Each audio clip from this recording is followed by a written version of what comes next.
राधे कृष्ण राधे कृष्ण। अथ समाधि क्रिया। ये ही समाधि कहत बखाना, ध्याता ध्यान दे मिल जाना।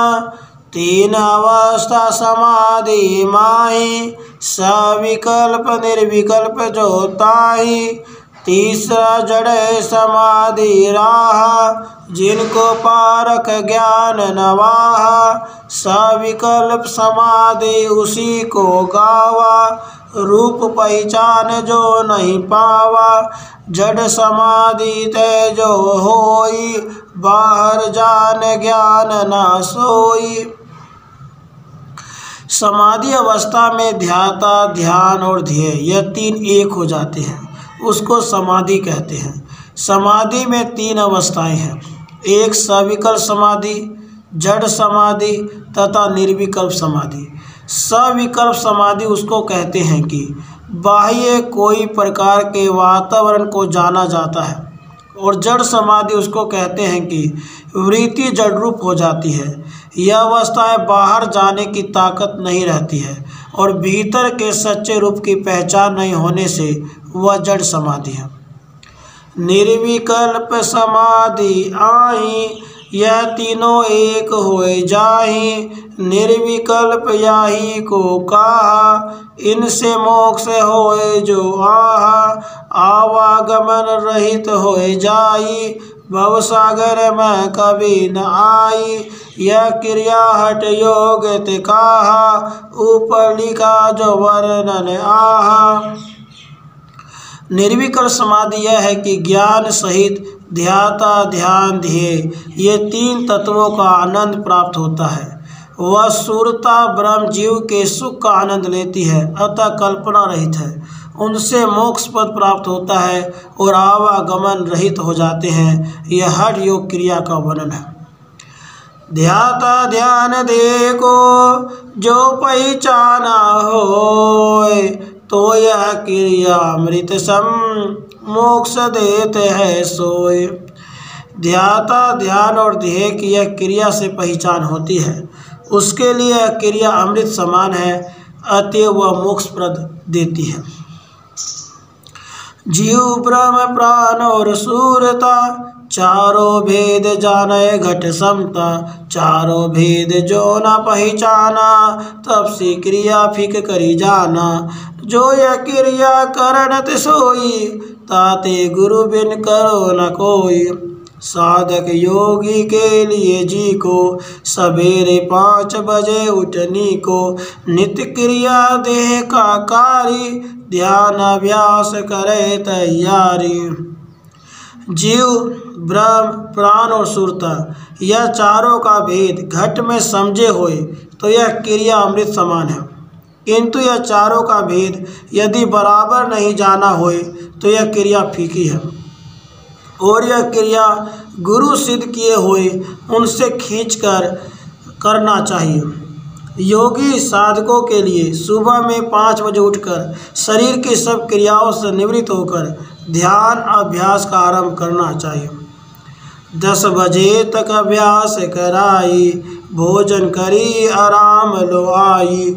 2 कलाक आराम कारा, 2 से 4 स्नान धारा। 4 से 8 तक के जाना, करो अभ्यास आनंद में आना। 8 से 9 तक जो सोई, कुछ व्यवहार देख लो वोई।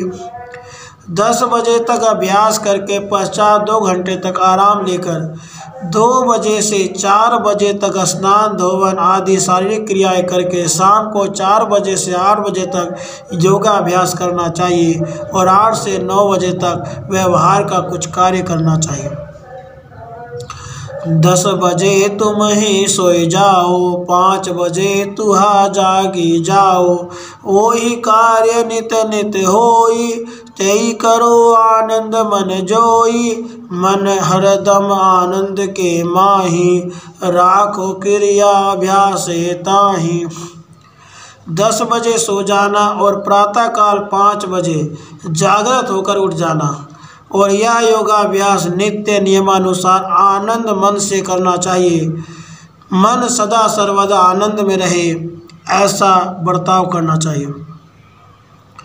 गुरु विद्या प्राप्त करे राखो गुप्त समेत, फल देवै तुमको बहुत श्रद्धा से ले लेत। गुरु विद्या गुरु की सेवा करके प्राप्त करना चाहिए, तभी वह आपको फल श्रुति देंगे और उनके पर बहुत श्रद्धा विश्वास रखना चाहिए।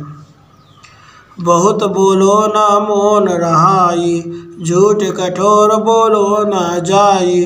गुरु पूजा करो नित नेमा, पगे पड़ो अभिमान न जेमा। तन मन धन से सेवा किन्हा, गुरु पसंद रहे पुण्य चिन्हा। तो यह क्रिया सिद्ध हो जाई, गुरु समाधि में करे सहाय।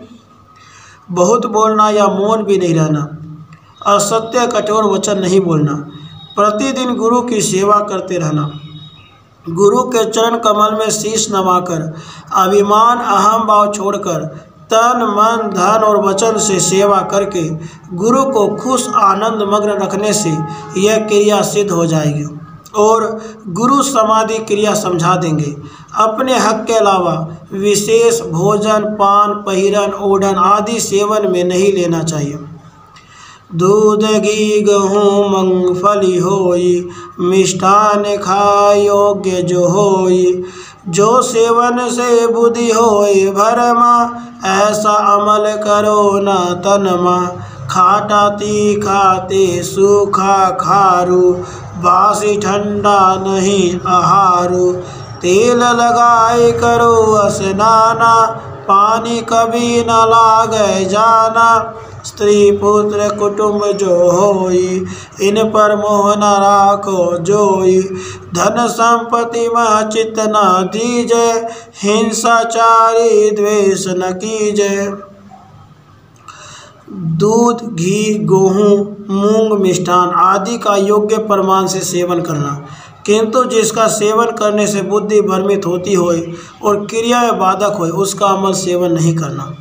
खट्टा तीखा खारा तथा बासी ठंडा आहार नहीं लेना चाहिए।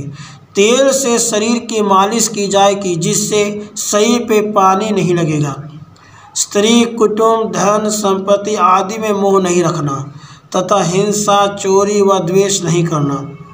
योग क्रिया के अनुकूल अपना हक प्रमाण से दूध भोजन थोड़ा लेना। विशेष सेवन करने से पाप लगता है, तब यह योग क्रिया सिद्ध नहीं होती है।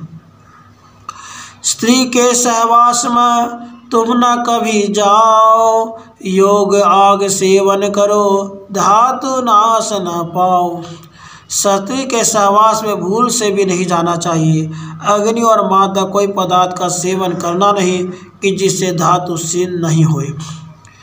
कोई का डर भय न होई, अपने डर कोई न सोई।